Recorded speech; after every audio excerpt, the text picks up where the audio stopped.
All right, all right, all right. Good afternoon. My name is 12 Gauge. Welcome to my channel.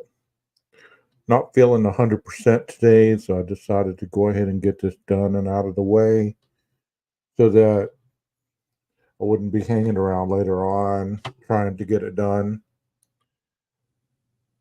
If you're new to my channel, please understand that true crime is different here than it is in most channels. I put some images in most of the time, or some of the time, they're graphic. I talk on graphic things, just like today's going to be pretty graphic. So they're not going to show anything that you will be grossed out on, but they're going to talk about it. So if you don't feel like doing that, then I understand. But true crime is meant for just that, analyzing what it means, analyzing evidence, analyzing procedure, analyzing ways to understand it. It's not just alive for me to sit here and talk all day and to discuss certain people or creators or anything like that, because that's not what I'm about. One thing I will say, last night after I got off here doing the human trafficking, I noticed that there was 1.3 or 1,300 people in a chat, and they were talking about other creators. And I was like, this is some insane BS right here. That 1,300 people could be exposed to information about human trafficking or evidentiary codes or anything that could enlighten them in true crime. But yet, this person or person that were on these panels are doing nothing but doing what they're calling out. I heard the stream long enough for them to talk about tragedy pimps. It's interesting how people talk about that, but they can't even look in the mirror to see that they're actually doing what they're talking about. Don't talk about this, don't talk about that. This person's talking about this, they're trying to get money. This person talking about this, they're trying to get money. They're exposing their personal lives, they're doing all kinds of crap. And at the same time calling these people tragedy pimps. It's such a hypocritical way to be on this platform, but people can do as they wish. Hey, if it's working for them, if it's making them money, I'm not against making money. But don't sit here and say that other people are tragedy pimps just because you're doing the same thing. So that's all I got to say about that. Today I'm going to talk about the IDAHO4. And it's not trying to be a grifter or a tragedy pimp or a guilter or whatever. But I'm going to show you how cartels really operate to debunk all the conspiracies and misunderstandings and all the how they're getting blamed for this murder. I'm going to show you how they really operate. And they're not really going to you're going to see that it's not the way that you envision it, because many people, they think that whenever somebody or a cartel orders a hit or something like that, that it's just 4 people in the middle of the night or one person in the middle of the night going in and taking out four souls. That's not that at all. I'm going to show you what it really is, though. And I'm going to give you the opportunity right now that if you're not about that, if you're not about seeing or hearing certain things, if I were you, I'd turn this off. This might not be for you. Because this is real stuff. This is real life. And like I always say, this crime was real. Whether you want to believe it or not, this crime was real. And it wasn't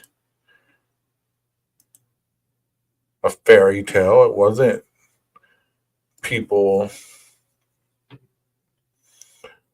or person lining up. Even if you have those theories of there was more than one person in the house, this is going to debunk all that. Because this is how they operate. And unless you're a cartel member and you actually know different and you know what happened in the house, this is my take on it. This is my opinion. So let's see exactly how it operates. In July 2011, all of Mexico stood still as they watched a video of cartel workers Felix Gomez Garcia and his uncle Barnabas Gomez getting dismembered with a chainsaw. Cartels are known for their extreme violence, from getting beaten to death to being burnt alive. Here are some of the most brutal cartel execution methods. El Guiso, the stew.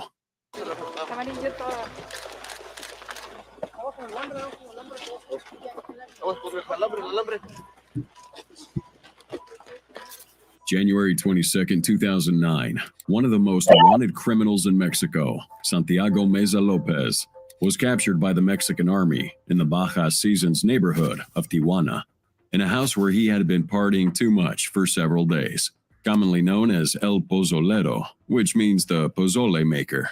He was known for being a special cleanup agent for cartels, and he's believed to have stirred and dissolved over 300 bodies in acid at his Ensenada ranch about 70 miles south of the border. He gained notoriety for being among the first to pioneer the El Guiso method. El Guiso basically means the soup, and basically you put a person into a large oil drum, and then you fill it.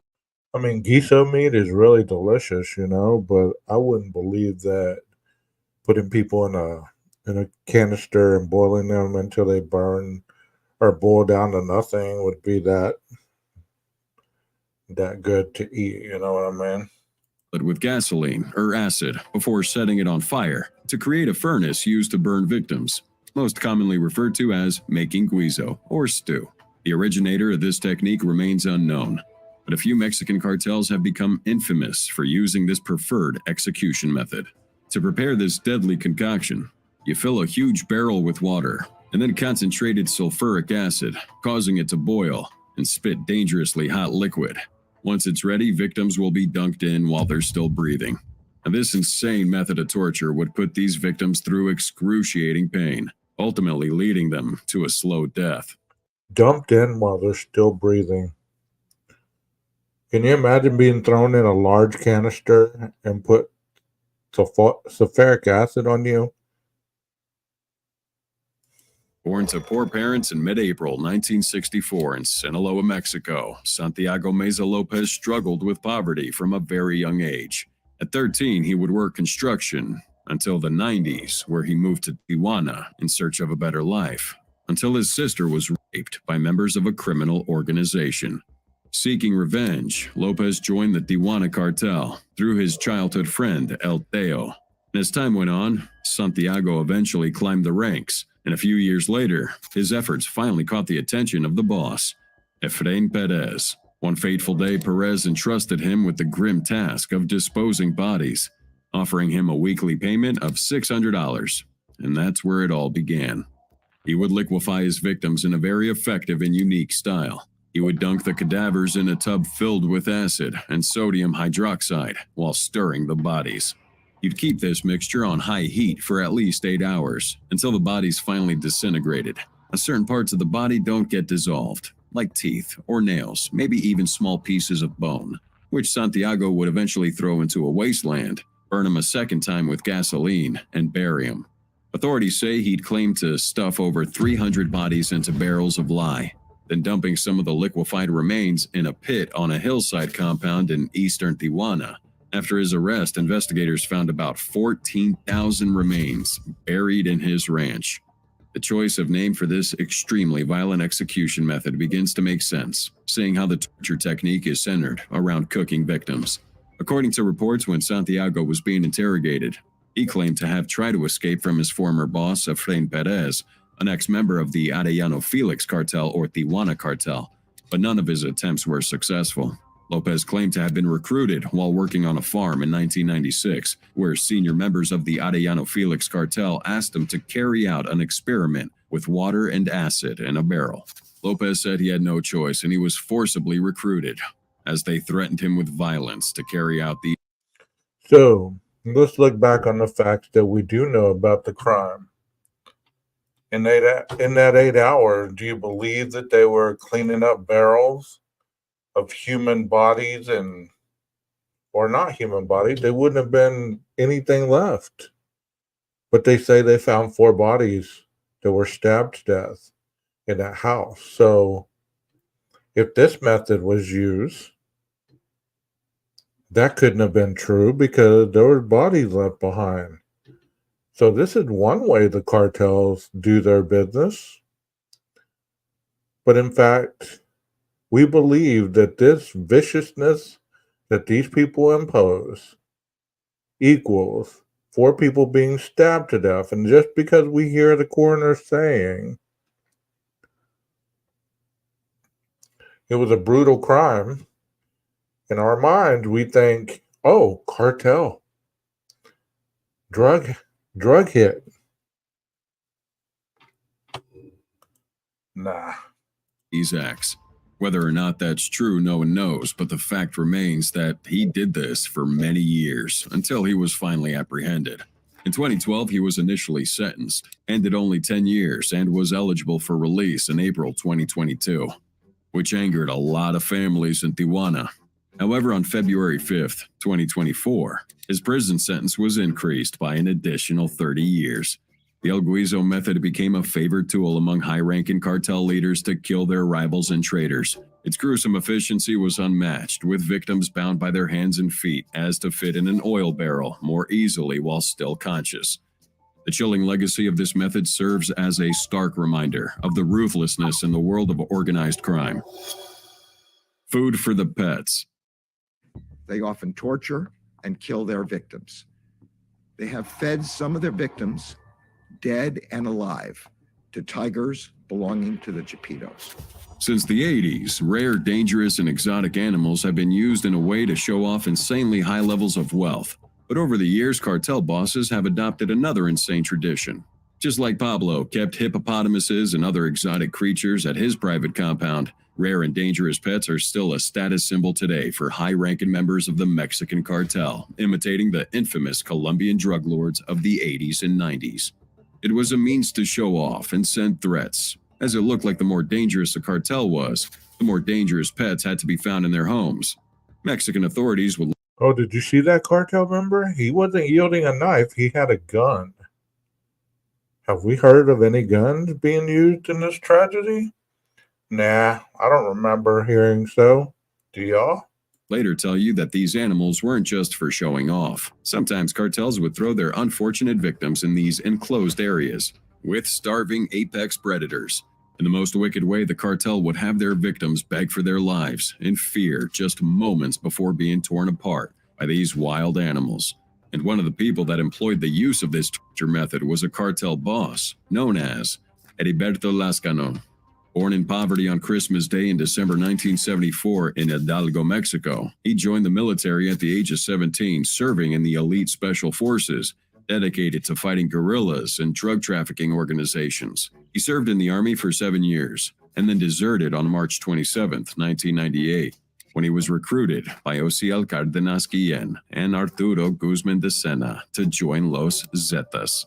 Heriberto, aka Z3, and El Lasca, was one of the most wanted Mexican drug lords of our time.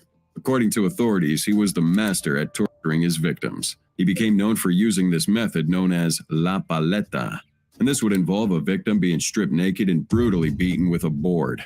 Reports also say Lascano tied a man to a tree and severely beat him until he broke his legs, and then to top it off, he left him tied to that tree for about 3 days until he died. Lascano had a ranch with a lot of lions and tigers, and was particularly known for killing his victims by feeding them to those wild animals. Although he didn't starve these animals, he would keep them hungry enough for when he had a victim for them to devour.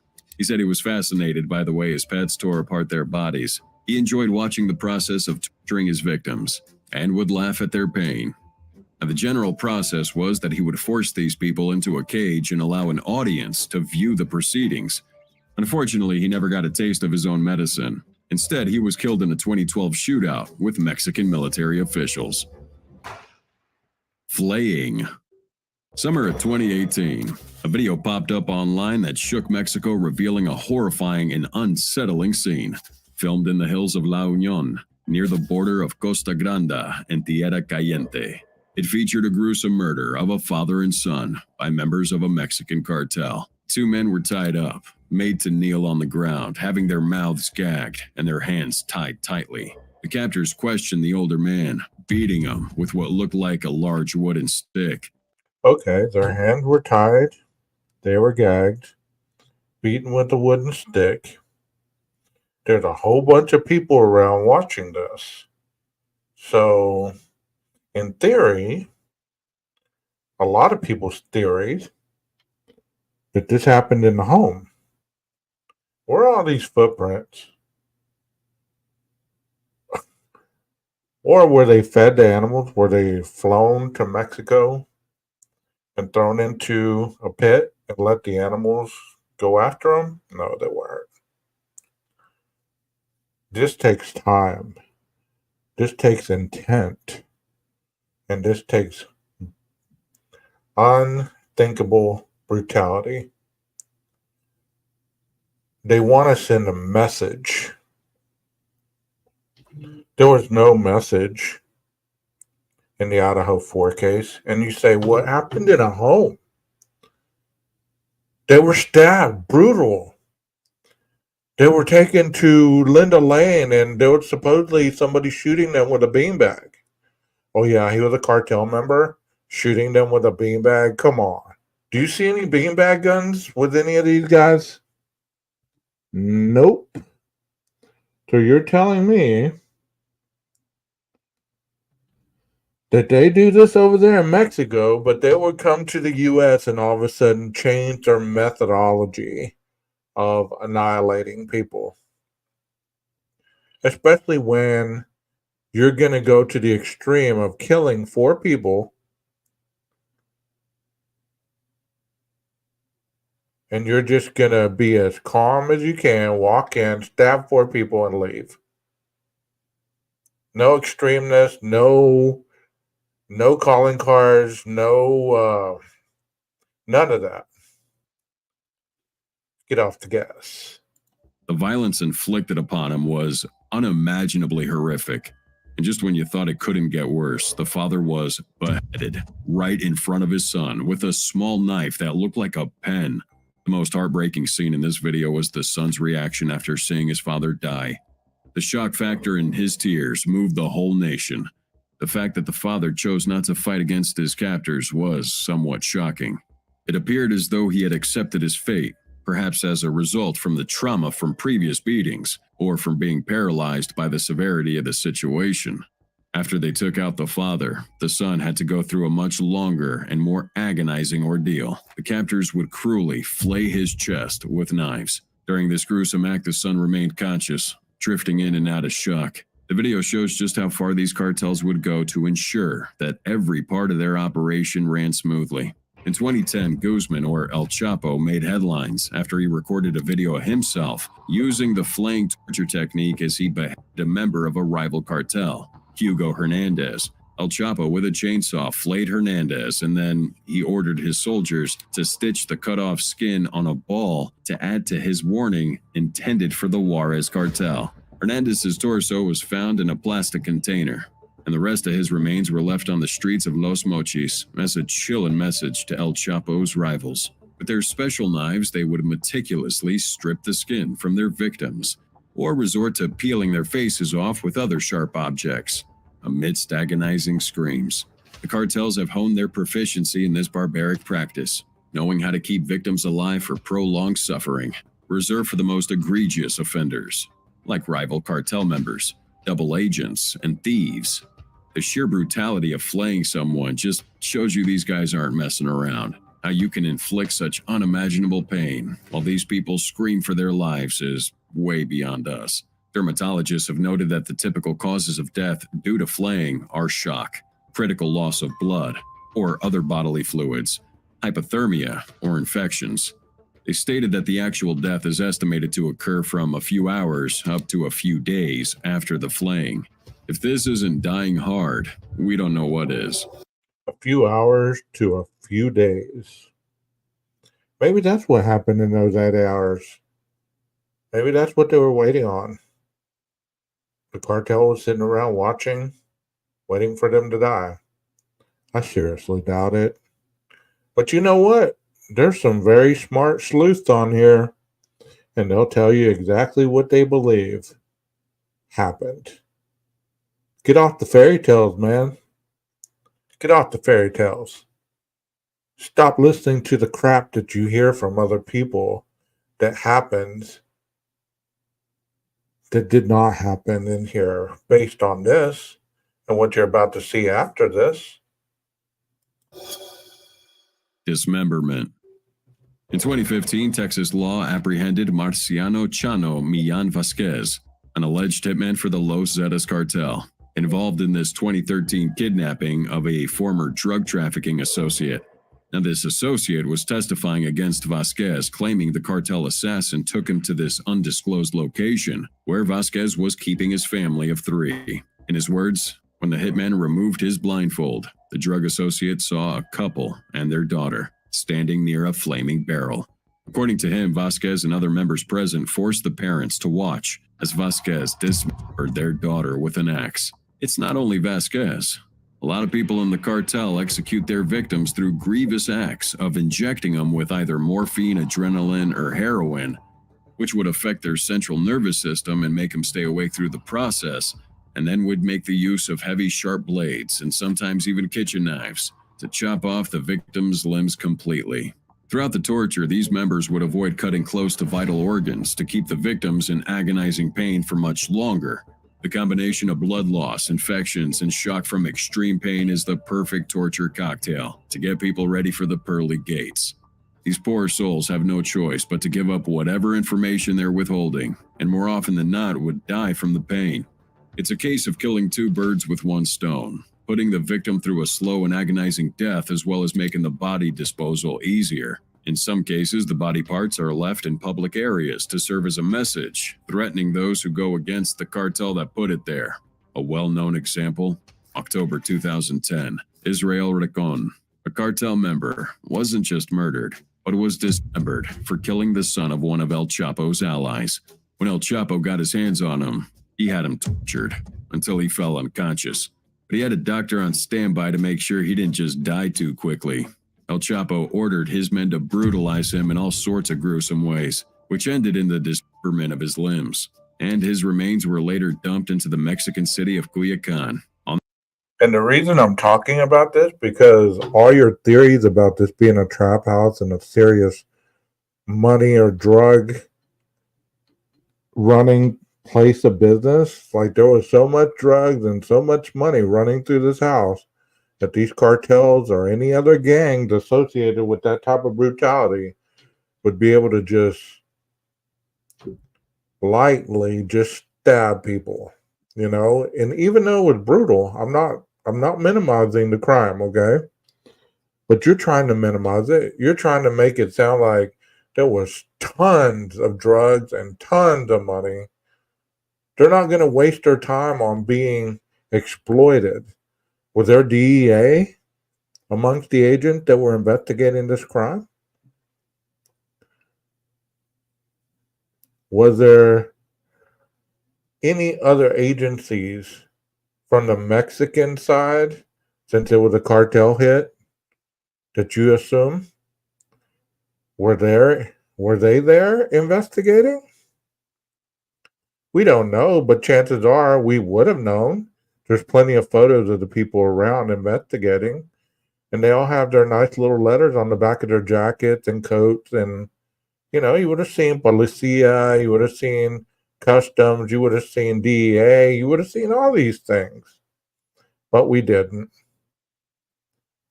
So all these people that have these theories about this being a hit, I hope that this dispels some of your rumors or belief. On their torture shelf, dismemberment is that brutal tactic showcasing their sheer cruelty that is buried within these cartels. Beheading by chainsaw.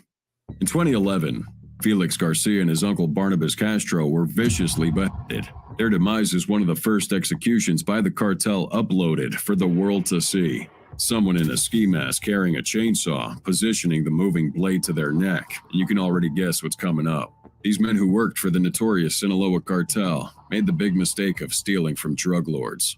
Because of this, they paid the ultimate price. Oh, they stole from the drug lords. Maddie supposedly flushed drugs down the toilet. So would that be viewed the same type of crime against the cartels? I don't think so. With their lives. But this isn't the only gruesome tale we can think of. In August 2008, notorious cartel boss Moses Escamilla May was arrested shortly after he was alleged to have beheaded 12 people in Yucatan, Mexico. These are just a couple of examples, and everyone in and around Mexico knows that getting involved with these cartels is like signing a death sentence. How many movies do you need to see that glorify these tales? But in our digital age now, we have them videotaping their killings and carry out these beheadings like Iraqi insurgents sending out a message to rival gangs or the government. In September 2011, the Mexican police found 5 decomposing heads left in a sack outside of a primary school in Acapulco. Dozens of schools went on strike over security concerns as violence ramped up in the region. 11 years later, on the other side of the country, 5 more decapitated heads were found in an ice cooler in Tamaulipas. These tactics aren't limited to some cartels or regions, but have found application all across Mexico for years. They wouldn't only cut off the head of rival cartel members, they would also attack Mexican journalists who've been critical of their activities, sending a clear message to anyone else who dare to speak out against them. A brutal twist to this. Clarify my memory here. Was there any dismemberment of any of the bodies that we heard of? 12 gauge, you don't know. They could have dismembered them. We don't know. We won't know till trial. All we know wasn't Brian. Okay. I'm not saying it was Brian either, but this is some vicious stuff. So, a lover's quarrel, jealousy, passion, revenge, money, greed. Maybe it was a lower level cartel member, right? I doubt that.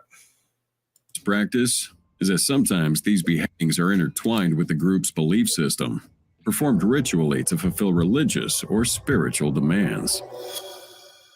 Cannibalism. Cannibalism within the narco world has been an open secret in recent years. The CJ&G, led by Cervantes or El Mencho, has hit the headlines due to these accusations of cannibalism. The CJ&G has become one of the dominant cartels in the country, operating in at least 35 states across Mexico and Puerto Rico. The cartels need to ensure that their recruits can handle.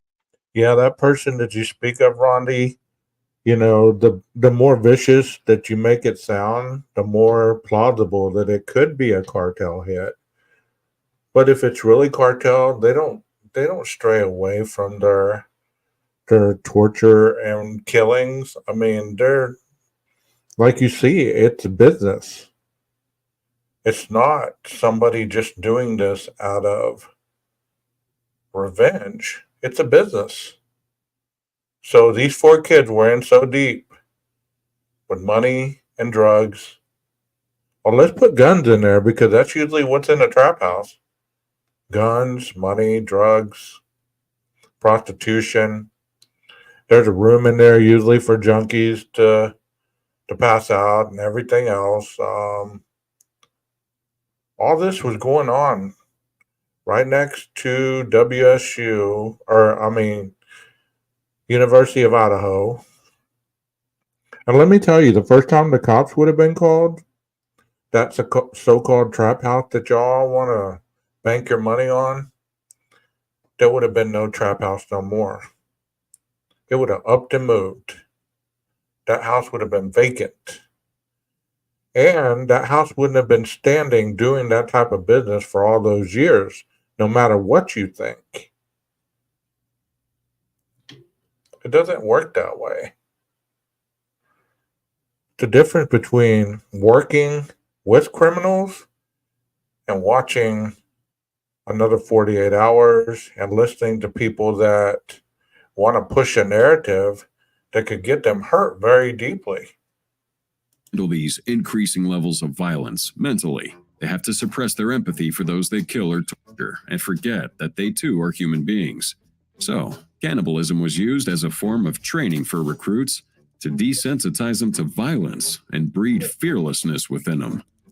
These shocking public displays of aggression are used to threaten rival groups and show dominance as part of an arsenal of techniques, including demonstrating new weapons and military technologies owned by the group.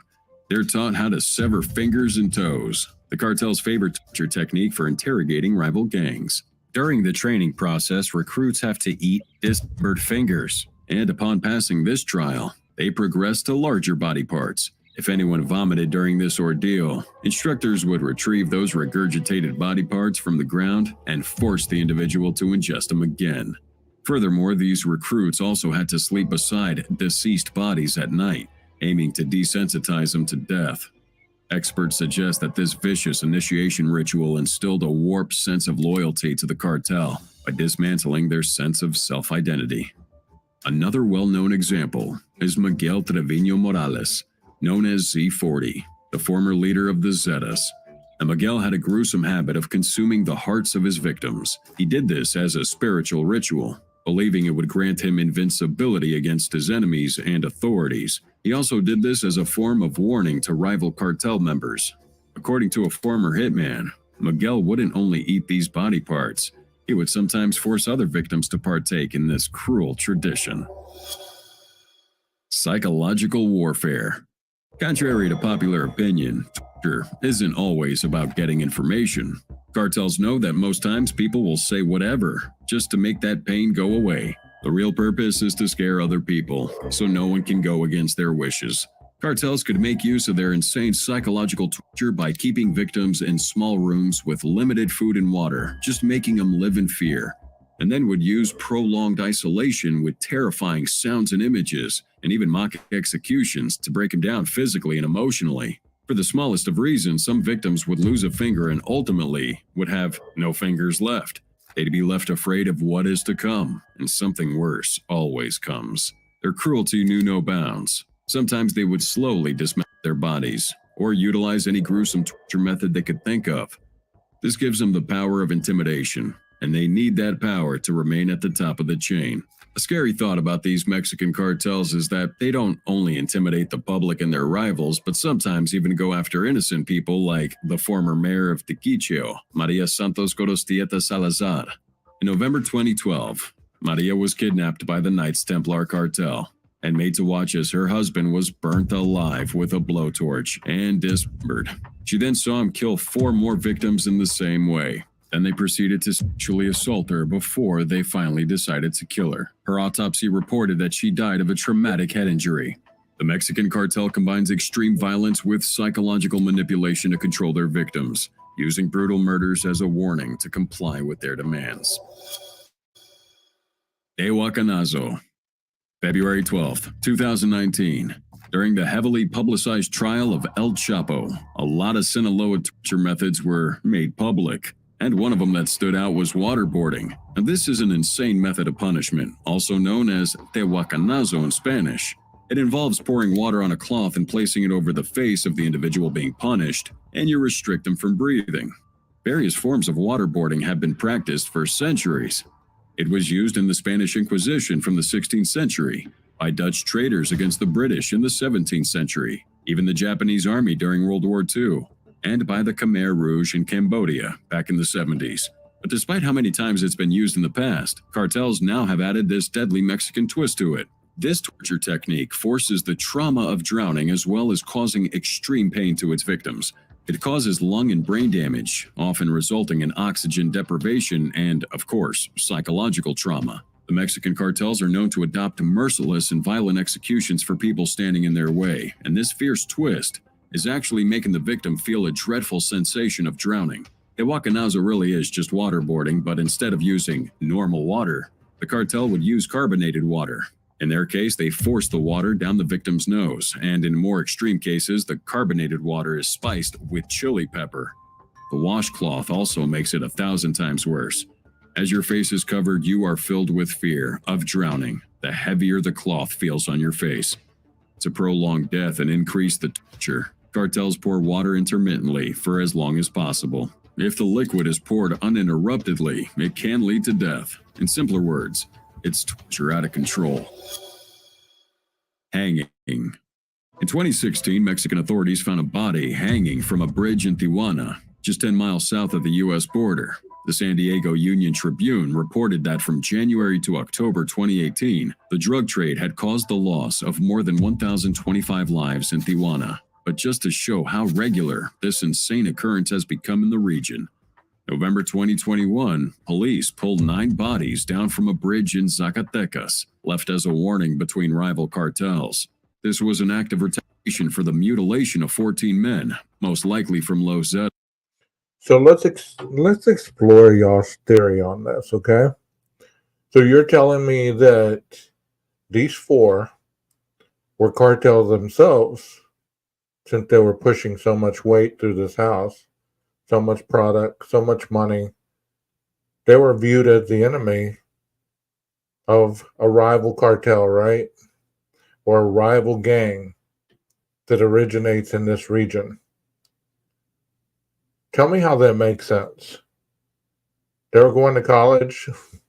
They were getting degrees. They were buying cars. They were living their lives. But since they could afford to go on trips and buy a Range Rover, they must have been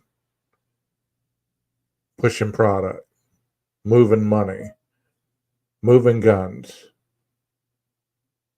storing them, storing product, storing money in that house, having people in and out of there, and none of that product or none of that money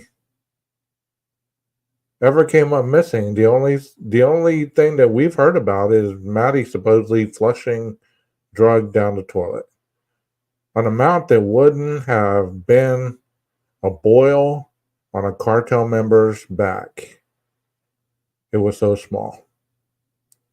Do you understand how much these people push? That is a weekend amount, if that.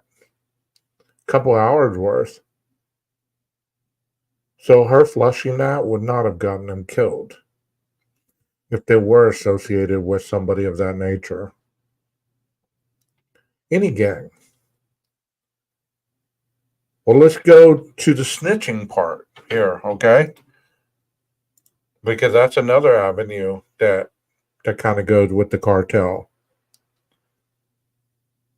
So you're telling me that because someone snitched, supposedly, they went after the family. And then not only were they not satisfied with killing the family, the boyfriend, oh, let's go upstairs and do 2 more, but let's leave 2 people alive. As you see here, they take everybody out. Leave no witnesses. All gangs do this. And there's usually sexual assault associated with a lot of these crimes. The brutality is so intense. It wouldn't have been done in that crime. So you say it wasn't done in that house, 12 gauge.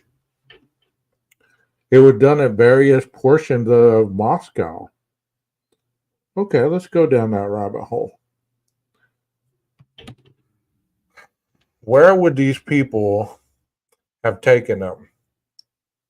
There was only so much time that the timeline allows so that these things could happen.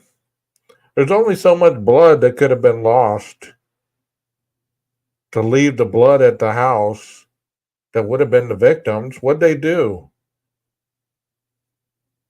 Catch the blood in a bucket and then transport these people back to the house and then throw the blood all over the floor? That way it looked like it happened at the house?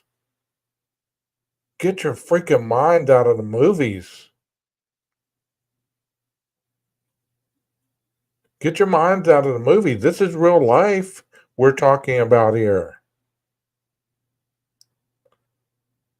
But you don't want to hear this. You don't want to hear this. You want to focus on everything and anything other than the real truth of what could have possibly happened. You want to listen to people all day long talk about it was this gang, it was cartels, it was drugs. These kids were drug dealers. These kids were only fan models. These kids were sugar babies. These kids were this and that and the other.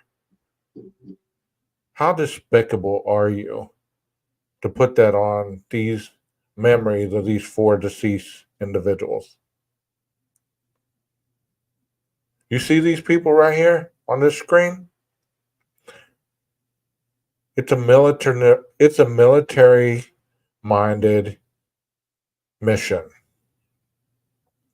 Military minded, meaning that if we're gonna hit a house, we're gonna burn it to the ground. There's gonna be no evidence that we did it unless we want you to know we did it. And they're usually rivals. It's not dime bag cartel hits. What were they selling that was so of value that it would have caused the gang to risk their identity, to risk their criminal enterprise, to go into this residence and be found out, to bring their whole enterprise down? You're saying that these people are involved that are already in jail.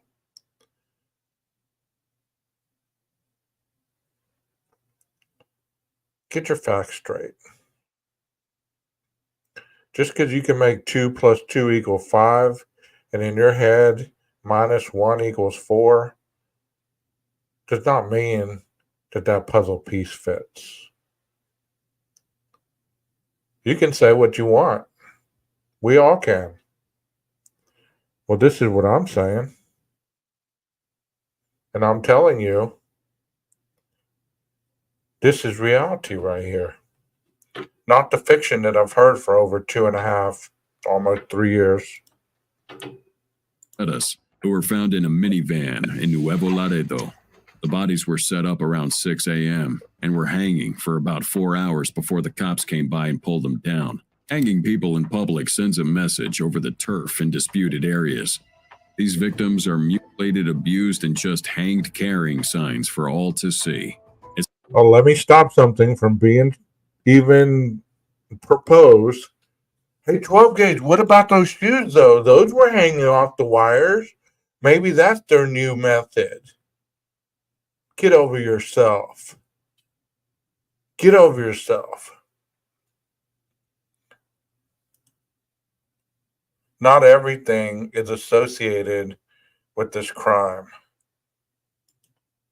Not every person that you run across, every article that you hear about, everything that happened in Idaho is associated to this crime.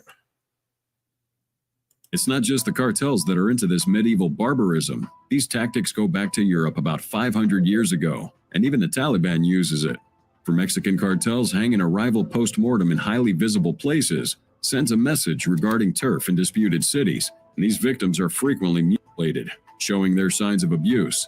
But to the cartels, it doesn't really matter. The more victims they can put up, the more powerful they look to be.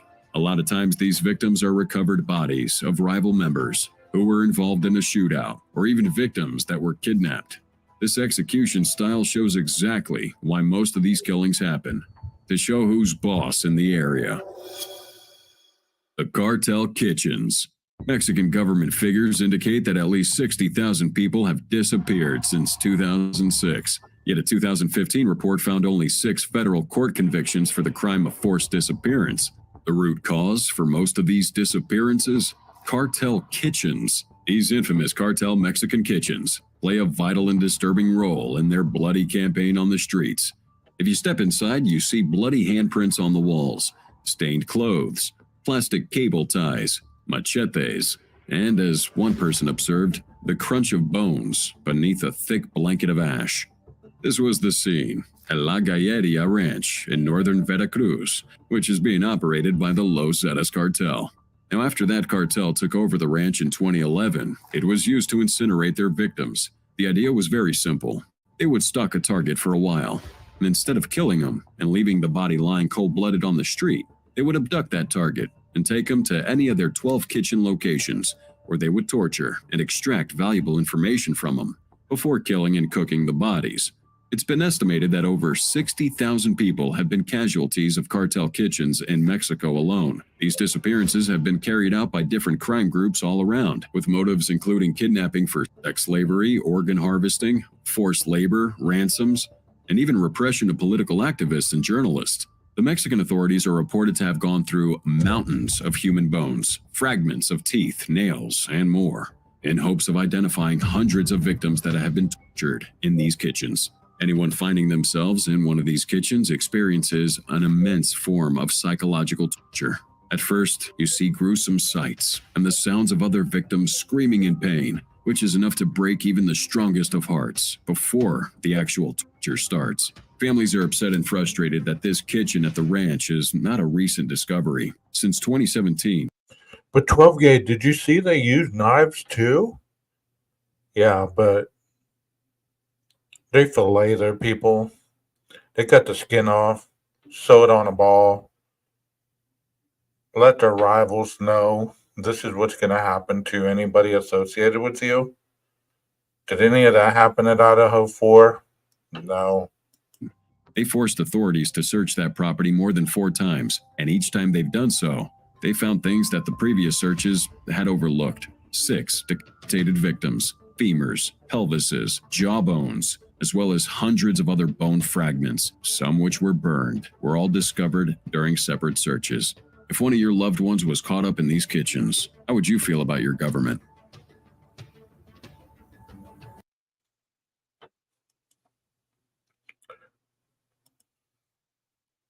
So, we're about to watch another video. I'm about to commentate on it also. I'm not trying to be argumentative or anything like that, because you guys are going to believe what you're going to believe. I'm sure they did, Cash. I'm sure they did. You made a statement earlier.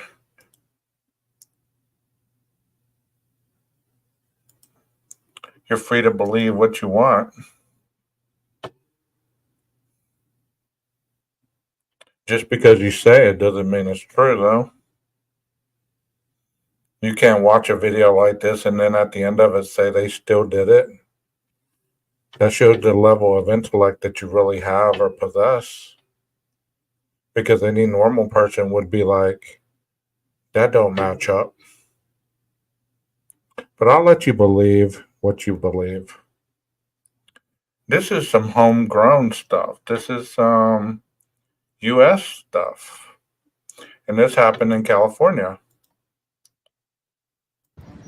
We have one victim who is alive. as deputies arrived and CPR was being given to multiple victims on scene. Unfortunately, no one, including the man who went to the hospital via ambulance, he was also pronounced dead at the hospital. 6 people are gunned down in California in what investigators initially called a cartel or gang-related hit.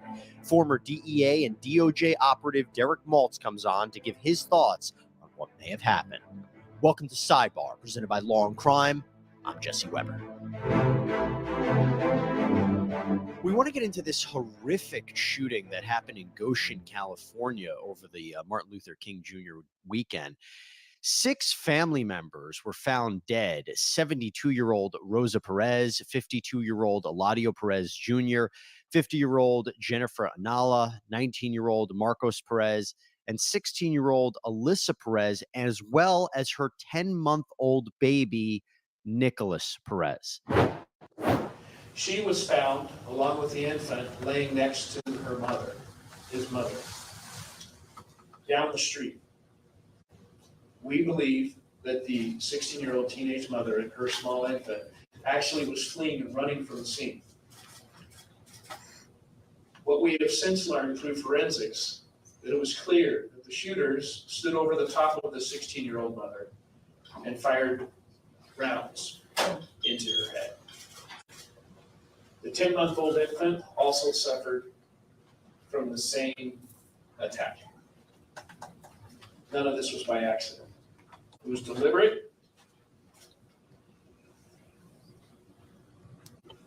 intentional, and horrific. Now, the sheriff had initially indicated that this appeared to be a cartel-style execution, but then kind of walked that back and said that this could be gang-related. It is very clear that this family was a target, and that there are gang associations involved, as well as drug investigations with this in this home. But let me make this very clear. Not all these people in this home were gang members, and not all of these people in this home were drug dealers. At the time of this recording, police have indicated that there are apparently 2 suspects, perhaps a third.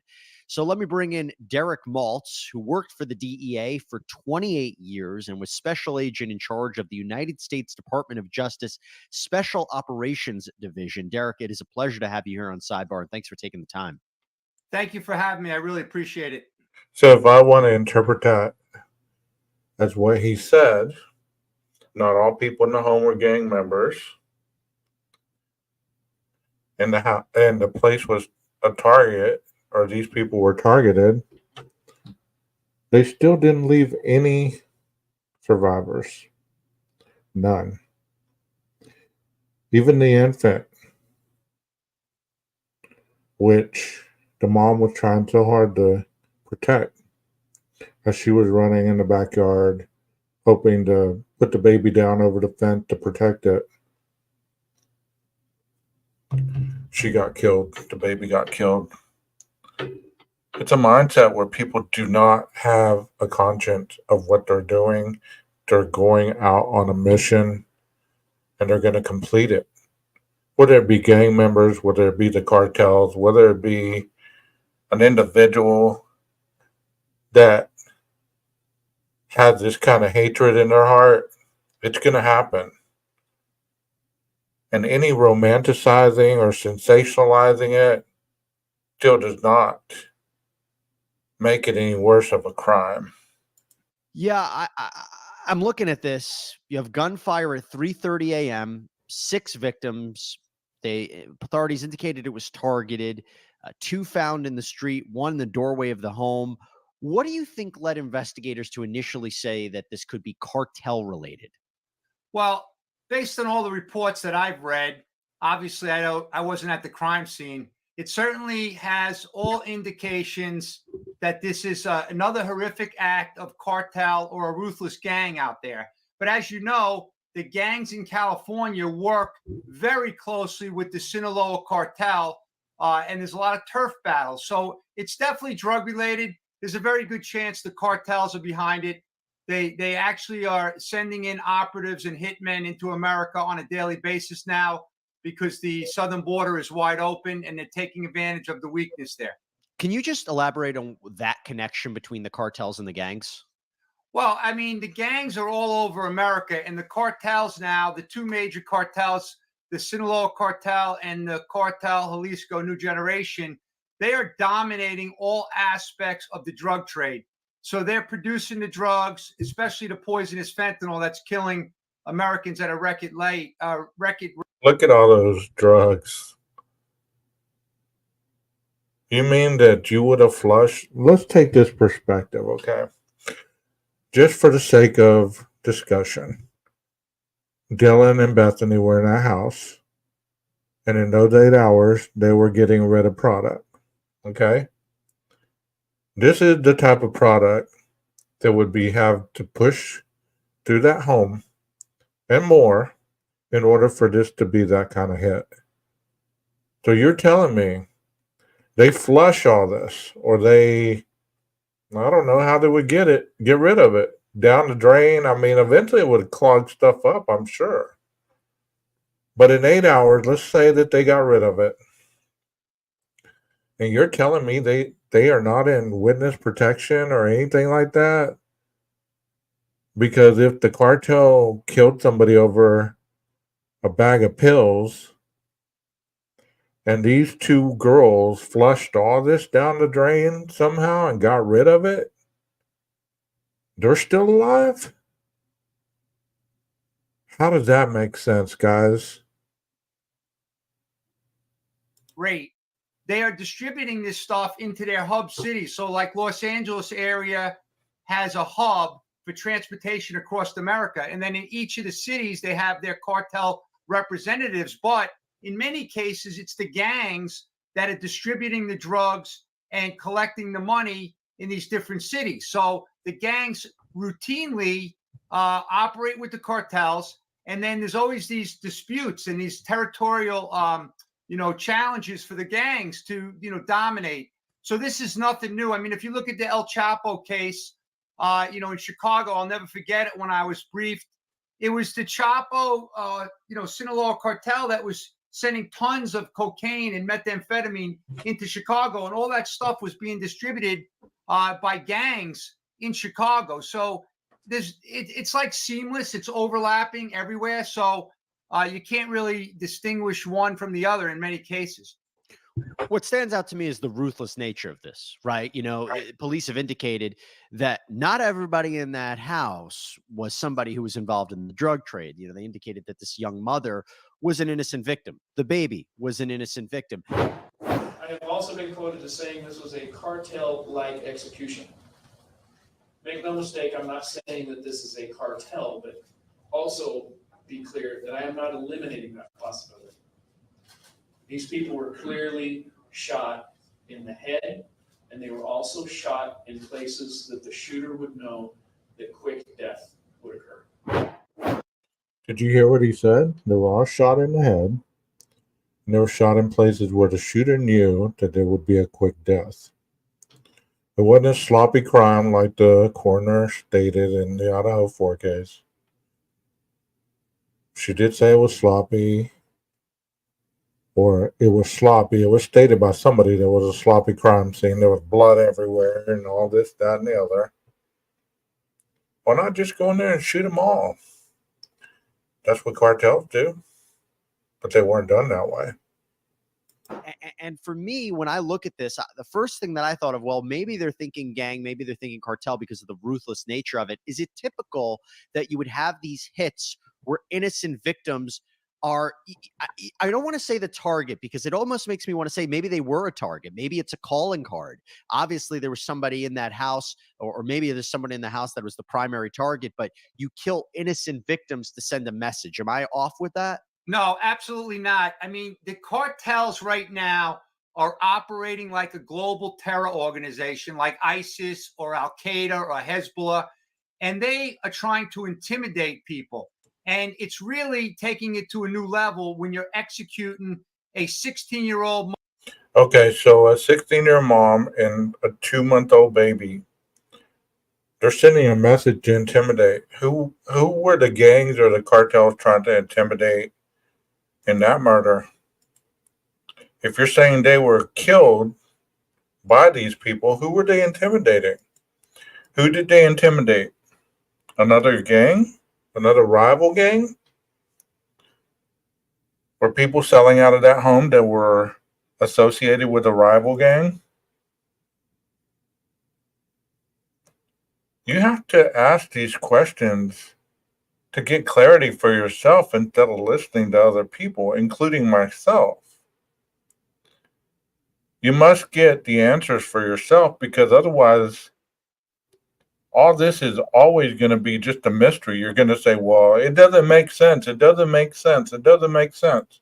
Well, it doesn't make sense because you don't ask the questions and get the answers for yourself. The answers that you get have been pushed for so long that these are the answers that are romanticized, sensationalized, and everything else, and you're okay with that because it doesn't sound as bad. That these four didn't go as badly as people were saying. They fought back. They did this. They did that. They still died. Do you not have a concept of what death by being stabbed to death could feel or look like? Come on. And a lot of you are older, in these other chats, and even in my chats, you're older and you believe such nonsense because it makes sense on TV. It makes sense in the movies. It makes sense when people talk about it on the street, or you're on the phone and you say, yeah, a cartel could have done it. That's their method. They go in there and then kill people. But as you just saw, they're very brutal. Very brutal. No, I'm not calling you old. I'm not calling anybody old. I'm just saying there's older people in these chats. I know there is. Mother and a 10-month-old baby.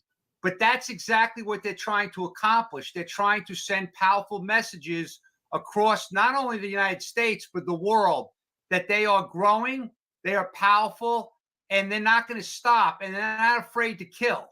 And by the way, just so you know, when I ran the Special Operations Division for about 10 years, I tracked, and I have a book that I kept on the most ruthless murders, both in Mexico and in America. But my interest was this cartel violence in America, because I had never seen anything like this in my life.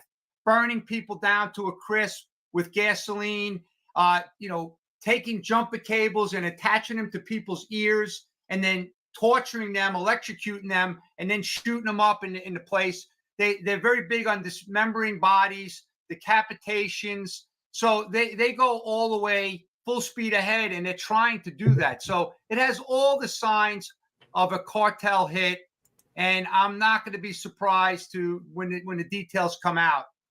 So let me point the obvious, guys, okay? If this was a cartel hit,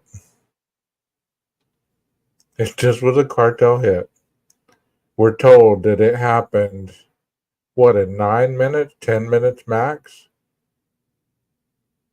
Nobody saw the van drive up and 10 people get out? I could get they were all clad in black. Yeah, I get that. They were wearing masks. That's what they wear. But did they have guns, or were they all wielding machetes? Because I didn't see any of them holding a K-bar. They looked like machetes and big old sword-looking knives. I didn't see any K-bars. And since there would have been so many people in that house as this was going down, you heard in the other video they were screaming and yelling and pleading. We didn't hear any of that. We just heard whimpering and a thud.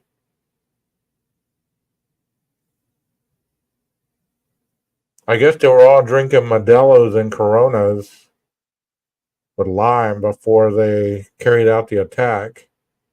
That's why it sounded like party sounds. Who knows? Who knows? because that's what I believe. There was a change, right? I mean, the way that I always remember it when we think of the traditional mafia and organized crime, maybe I'm naive, but I always thought No. families were, you put those to the side, that you don't target the families. There was this escalation, and it's based on fear. Is that what it is? Instilling. Yeah, well, first of all, you're not off base at all. You're 100% correct. You know, the families were usually off limits in the old days, right? Traditional organized crime.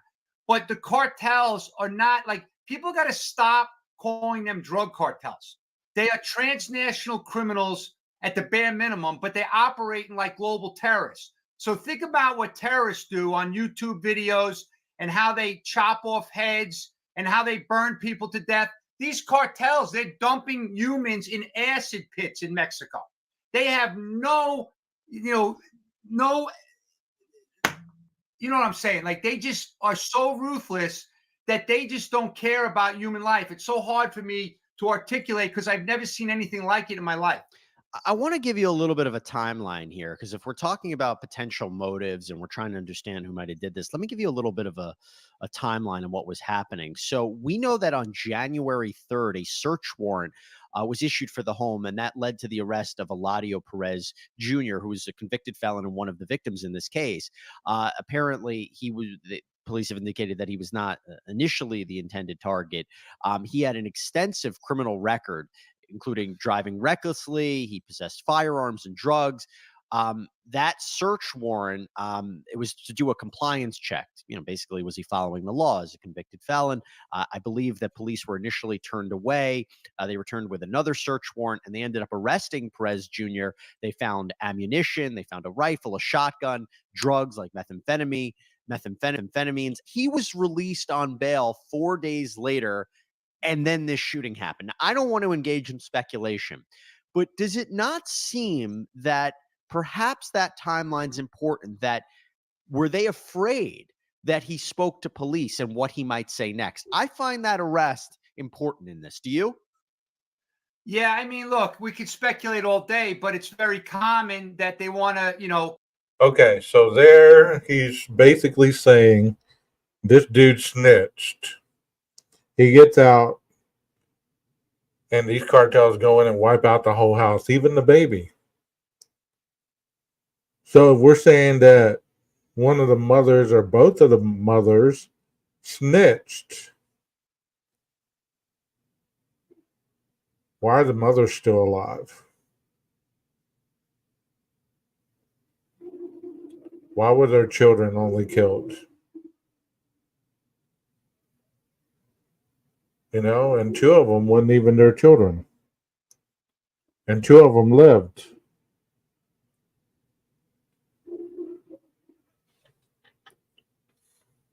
Ask yourself that. In this scenario, this is more common than not. How come nobody lives? And in this tragedy in Idaho, supposedly these two women snitched on these high rollers, and that caused gang members, or this gentleman called cartels, to go into this home,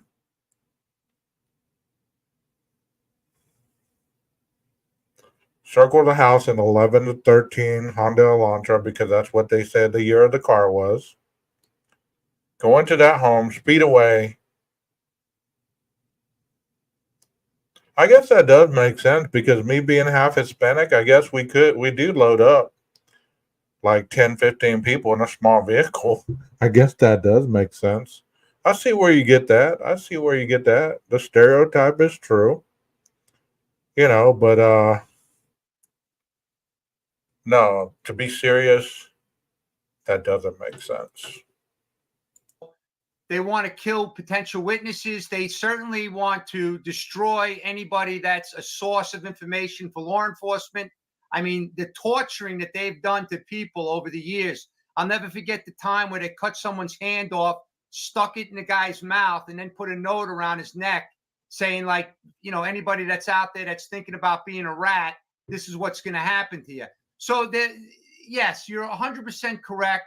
all of this stuff. The timeline is critical. I'm very confident that the law enforcement community out there will figure it out very quickly because, you know, the entire United States should be aware of this event because this is coming to cities all over America. That's the reality. This is the new America with the wide open border. We have an invasion of migrants from 160 countries. There's a lot of people coming into this country now that hate America. It's just common sense when you look at over 1 million gotaways. I mean, this month alone, the numbers aren't out, but they're estimating 65,000 gotaways at the border this month alone. That's a lot of people in this country. We don't know who they are, where they came from, what they're doing here.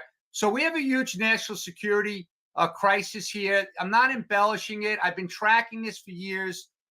We focused on the cartels for many years at the Special Operations Division, and we know what's going on. I mean, just look at what's happening in New York. But you're a professional, dude. You don't know what the fuck is going on. Excuse my language, but you don't know what you're doing. You don't know what you're talking about. You're a professional. You work for the agencies. You're just feeding us what the media wants you to feed us. You're paid to tell us these things. We know better. You're trying to get over on us. At least that's what I hear every day. How do we ever get to the truth if we never believe in anyone but ourselves? How do we ever get to the truth? You know, even if Brian, who is the suspect of this murder at this point, even if he was to say tomorrow, okay, I'm gonna tell you what happened. Okay, I did it. And this is what happened. You know how many people would be on that bandwagon to say that he was coerced or he was tortured or he was made to say what he did?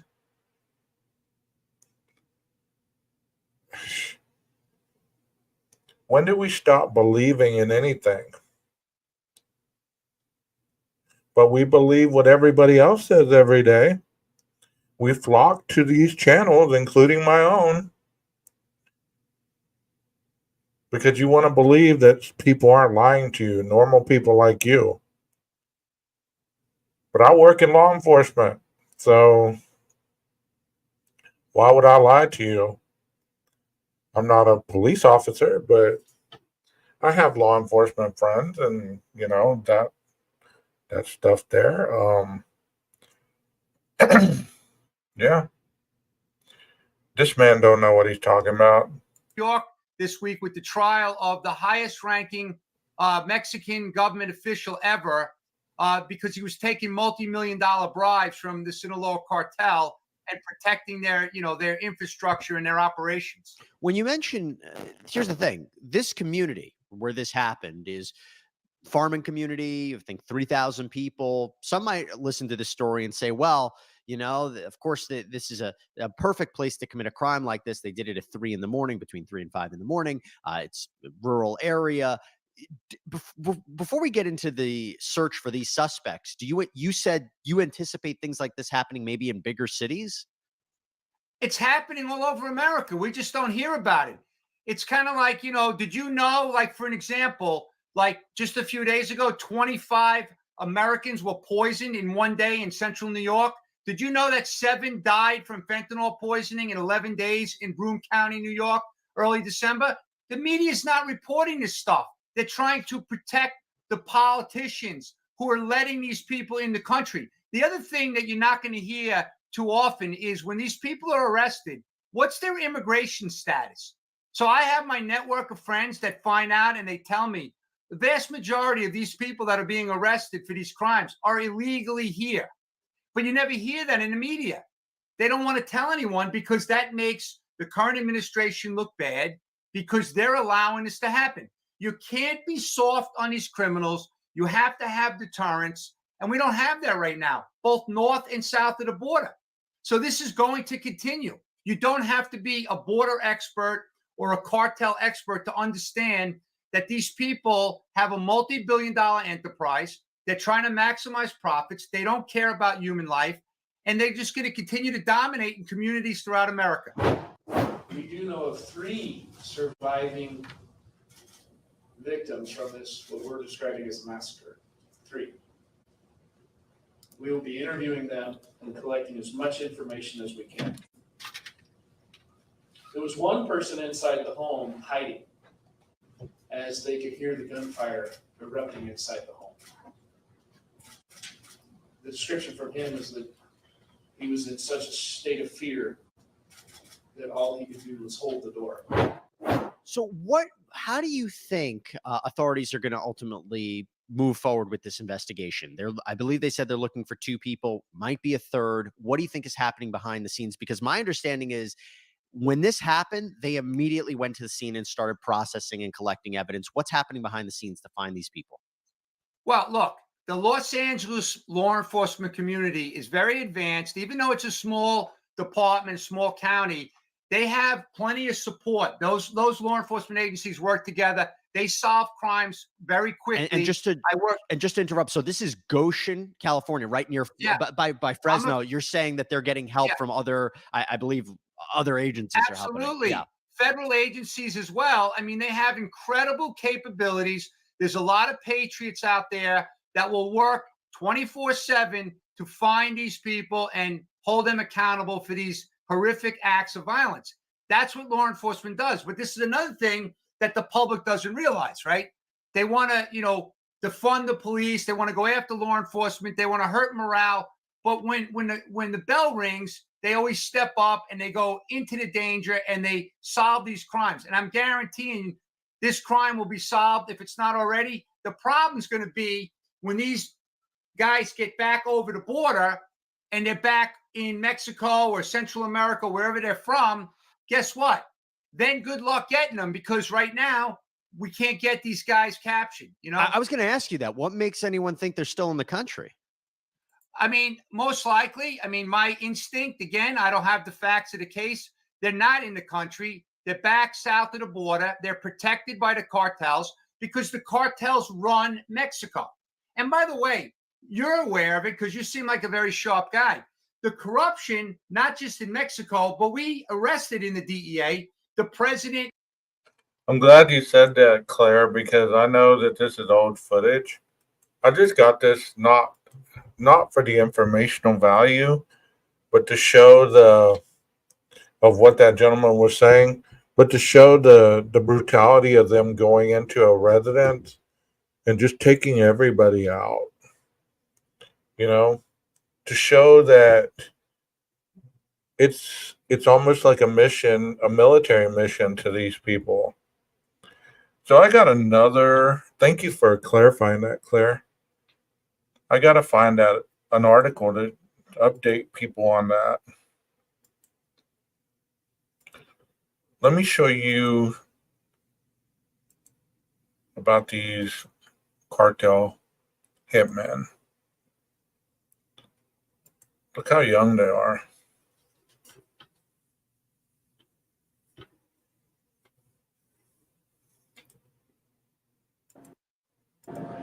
Look into the eyes of Gabriel Cardona and you see a baby-faced 26-year-old. Then he blinks and you see something else.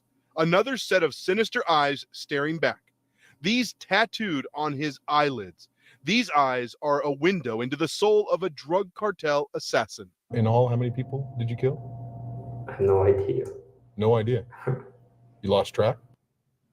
Again, so out in the world, man. And when you're in Mexico, I mean, could you guess? Are we talking like 10, 20, 30, 50? Between 20 and 30. Gabriel Cardona says he was 15 years old when the Zetas drug cartel recruited him to kill. He was part of a secret crew of hitmen made up of American teenagers living in Laredo, Texas, along with this man, Rosalio Reta. Cardona and Reta spoke with CNN from the Texas prisons where they're serving life sentences for murder. Both men say they worked for Miguel Angel Trevino, the ruthless, violent leader of the Zetas drug cartel, who was recently arrested in Mexico. I've known this man, and he's not going to tell you to do something that he won't do himself. And that's why a lot of people follow him. How much control do you think he had of Nuevo Laredo in that whole area in northern Mexico? Absolute control. Reta says he was 13 years old when two friends brought him to the Mexican town of Nuevo Laredo, just across the border from Texas. He says his friends took him to a ranch on the outskirts of town, and he says that what he saw there changed his life forever. In an instant, he went from being a 13-year-old sixth grade student to a killer. He pulled up and just I couldn't believe what I was seeing. People getting tortured, killed, decapitated. It was kind of hard to believe, I know. Because I knew that day my life had just changed forever. Reta then says an argument broke out. Miguel Trevino, the boss, wanted to know why Reta, the stranger, was there. Reta says Trevino handed him a gun. They stood over a man tied up on the ground. What does Trevino tell you? Just to kill that person, I had to do it. What other option do I have? If I don't do it, I know it's going to happen to me. And then after you did it, you shot him? Yes, sir. How many times? Multiple times. A 13-year-old assassin was born. The first day I had to take somebody's life, that's a day I'm never going to be able to forget. After that, I didn't have no life. But you kept on killing after that first time at that ranch. I had to. That's what a lot of people don't understand. That's what Reta says now, but in this police interrogation video, the young killer relished the deadly power he wielded. Reta bragged to a Laredo police detective that killing made him feel like Superman, that taking the gun out of his hand was like taking candy from a kid. So taking a gun out of his hand was like taking candy out of a kid's hands? Wow. In the world did it come to this for two American teens? Cardona and Reta grew up here on Lincoln Street, just a few blocks away from the Mexican border. This is the neighborhood where they became friends. Like many people around here, they each had families on both sides of the border in Mexico and the United States. They could easily move back and forth between both sides. And as it turns out, that's exactly what the Zetas drug cartel was looking for. Cardona says as a teenager, he started stealing cars and selling them in Mexico. Then he started carrying drugs and weapons across the border, working his way up the cartel ranks to become a hitman. Cardona dropped out of school in 9th grade. It was great. Did you feel like you could do whatever you wanted? You were untouchable? Yeah, it gives you that sense. It gives you that sense that you can do whatever without being touched, or having that sense of power. Cardona says cartel leaders supplied him with thousands of dollars a week, a Mercedes, and a house. The money was seductive and intoxicating for these teens who came from the ramshackle streets of a Texas border town. You enjoyed the money, but did you enjoy the killing? You enjoy the money. You don't enjoy what you're doing. Either. But it doesn't seem to bother you that much. No. Cardona and Reta say they would wait for the phone to ring. A Zetas member would give them a name and they'd go hunting, killing one rival in this car while the victim's wife and child watched.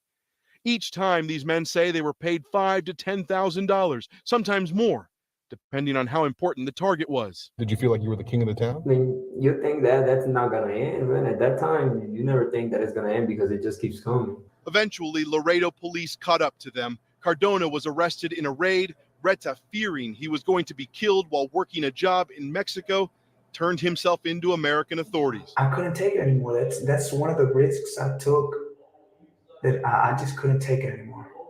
It was real hard for me. It was, I wasn't living my life.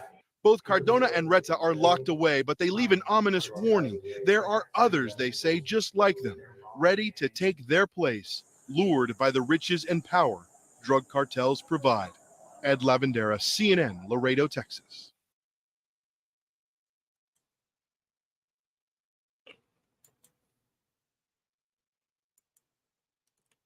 All right. What y'all think about that one?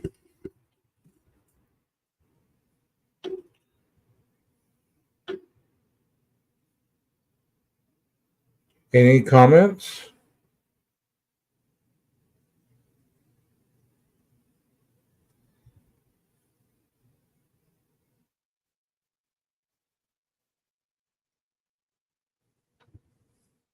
It's very detrimental to society what money will do for people to commit crimes.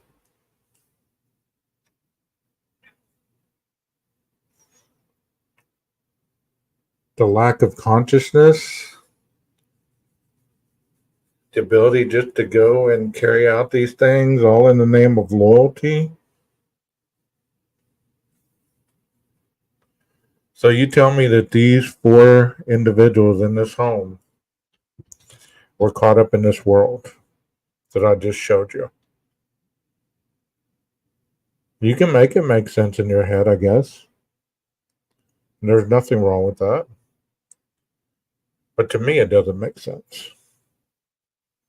I see it clearly. You know?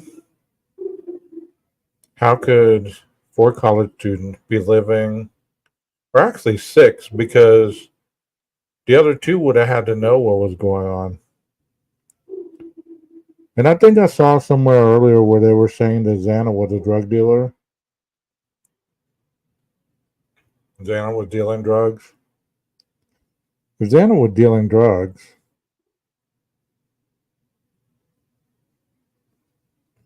with those little $25, $50, $100 bill bags been enough to kill him? Nah. Dime bag hustlers were all the people at 1122 packing. Because that's another thing, guys. At any time, did you see any people walking out of that residence with guns?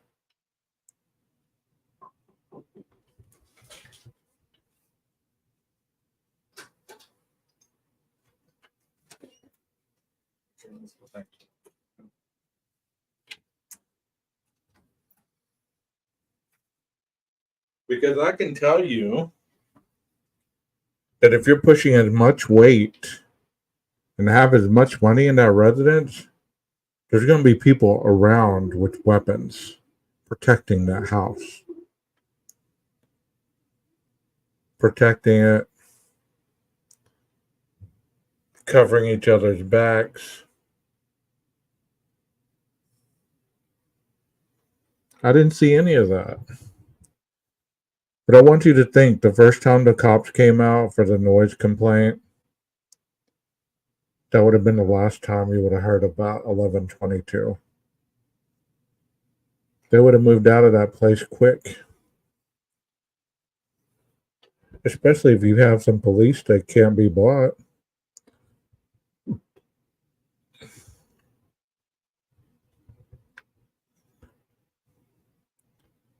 You know?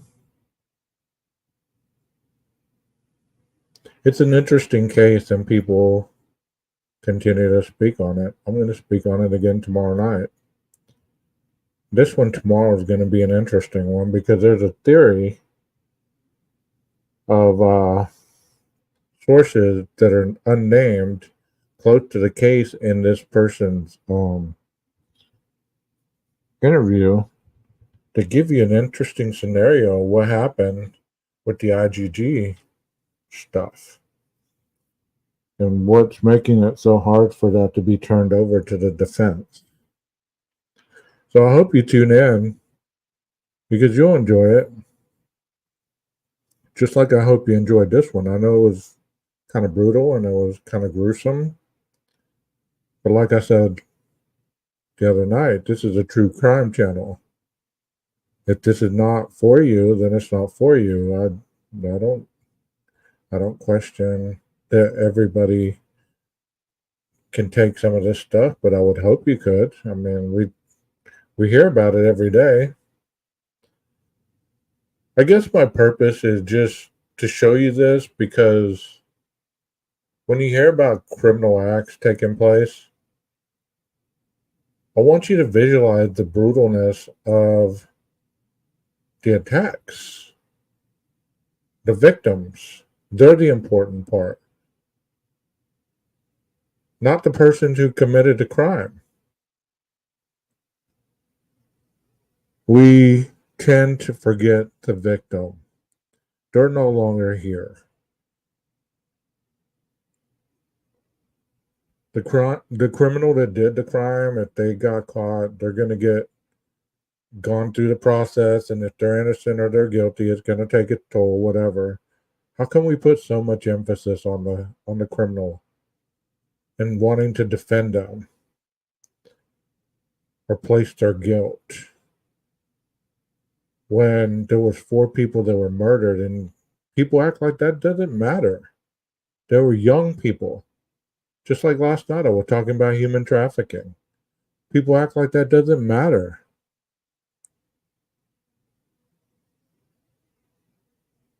It doesn't matter. Let's just focus on the criminal. True crime is exposing the crime and walking through it, but never forgetting the victim. That's why I do this. I don't do it to expose the criminal. I want you to see that this isn't a movie. This isn't a TV show. This isn't a crossword puzzle. This was 4 people starting their lives, and to have millions of people, if that's how many tune into this case, there's so many creators that have tainted their memory.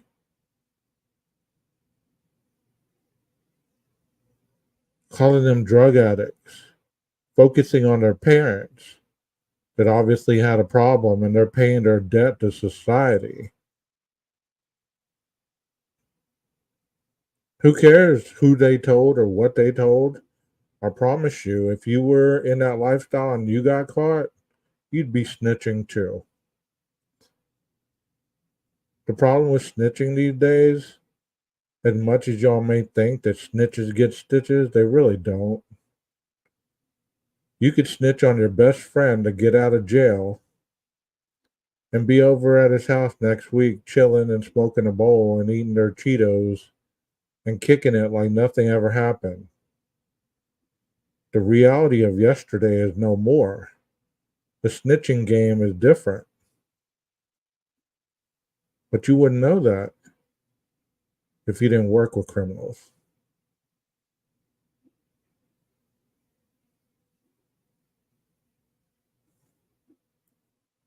So I want you to take a minute to remember Maddie, Kaylee, Ethan, and Xana.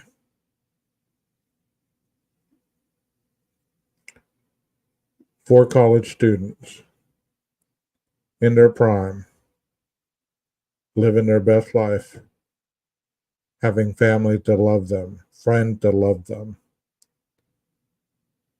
full of life, no matter what their shortcomings were. Why would we ever want to attach such brutality to a lifestyle that they were living?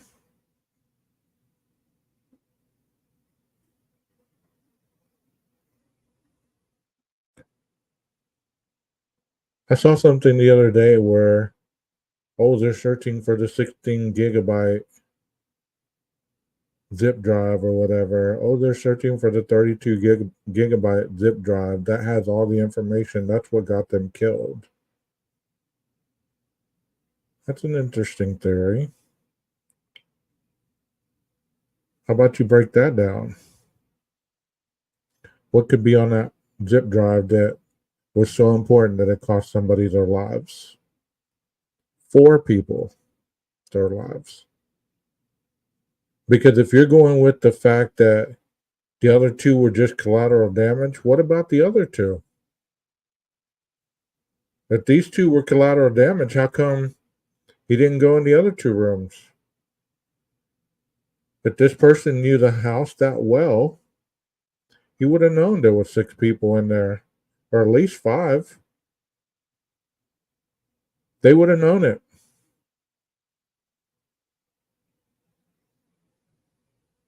Nobody would have been left alive. especially if it was over something that cost one person their life, the other 5 would have lost their lives as well. Because in reality, nobody wants any witnesses left behind. So if you're looking at that closely,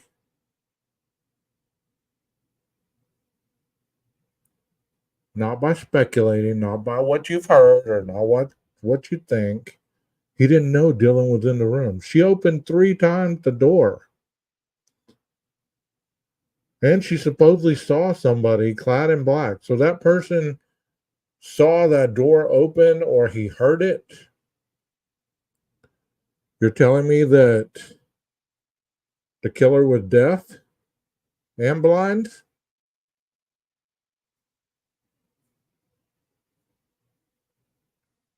You know,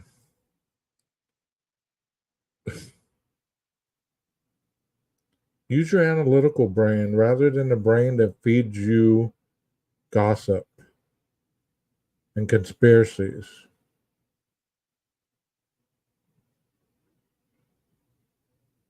If you really want to be a part of true crime, that's what it's going to take. Because this is never going to make sense to you. Because there's nothing to sensationalize, there's nothing to glorify. It is blood, guts, and gore.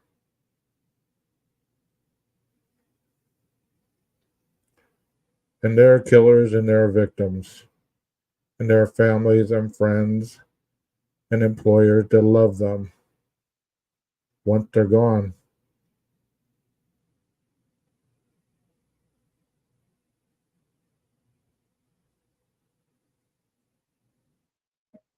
But I hope that you really enjoyed my presentation today. I don't feel all that great, so if I'm coming off a little blunt and direct and kind of confrontational, it's nothing personal. Nothing personal at all.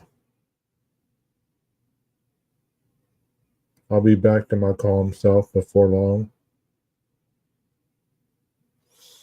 But I hope that some of the things that I've spoke on today get you thinking a little bit. Because in order to get past this case, there's going to be another case and another case and another case. But what about all the cases that don't get publicized as broadly as this one? What about the missing kids, the trafficking, the domestic violence, the juveniles going around shooting houses up, the gang stalking, all these things that are criminal acts that nobody wants to talk about, nobody wants to learn how to prevent them.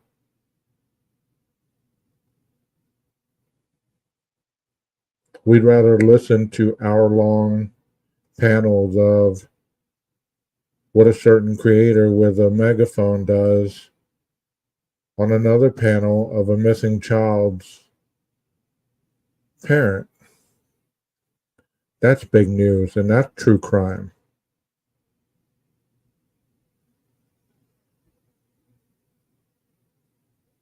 You know? But whatever turns your wheels, I hope that you keep coming back. Because I'm not thin-skinned.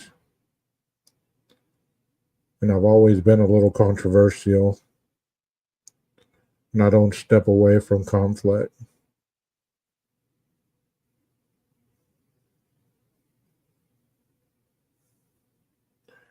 Y'all enjoy the rest of your day. I'll see y'all tomorrow if y'all decide to stop by. Maestro. Cue the music.